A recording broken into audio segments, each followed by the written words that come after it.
Okay, today we are going to be creating landscapes with the wax resist technique. So, I'll be using crayons. I'm going to start with my horizon line, which is where the sky meets the ground. I'm going to do mountains. So, doing kind of wavy lines like that. And then, I think I'm going to have some trees. So, I'll do some zigzags on each side, which is going to kind of look like pine trees. I'll just connect them down here.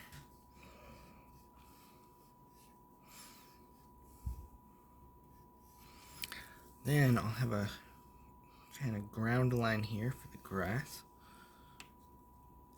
So now I have my foreground, which is the grass here, midground, these trees, and the background, which is the mountains. I got a white crayon here. I'm just gonna like scribble in some clouds and hope it works out.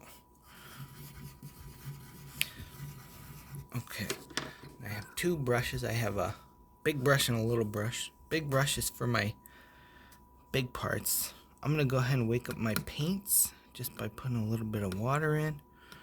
I'm mostly gonna just be using yellow, green, and blue. Okay, so I'm gonna start from the background and work my way forward. So I'll get some blue on my bristles. I'm just gonna go ahead and paint that in. If I want it to be darker, I'll dip for a little more paint, but I actually kind of like how that looks. My paper's curling a little bit. That's okay. That happens when it gets wet. If you don't want it to curl as much, just try to not get so much water on your brush. Okay, now I'm gonna paint some green for my mountains.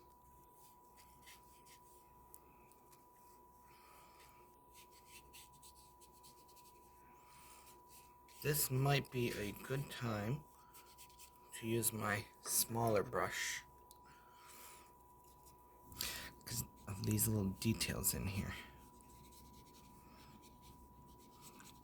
Trying to make sure that the green doesn't blend in with the blue, because if it's wet, we're using watercolor or cake tempera paints, they'll blend in and it can give you a cool effect. But if you don't want that effect, to kind of wait till it dries before you put more paint next to it.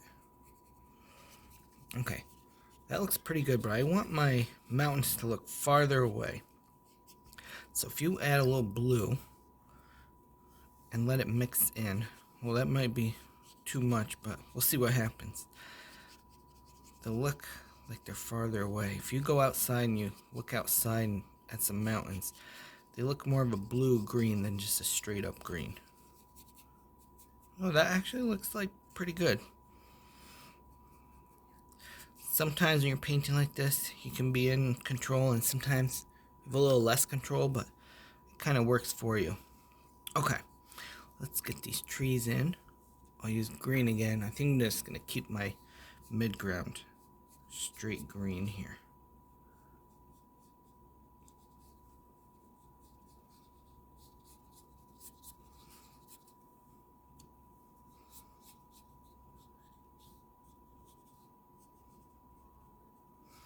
If that is looking too much like my background green,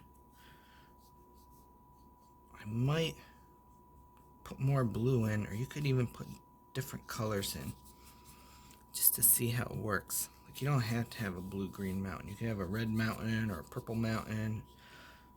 That would differentiate it just enough. I am going to throw a little bit of blue down there. Whoa, that's too much. Rinse my brush. Use my big one and just kind of spread it a little bit. There. That looks a little bit better. Now, I'm going to throw down some yellow down here.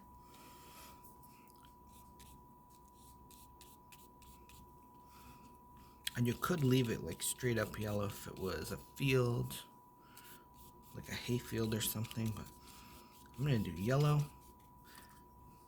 Rinse my brush, grab a little green, not too much, and then kind of push down and flick up.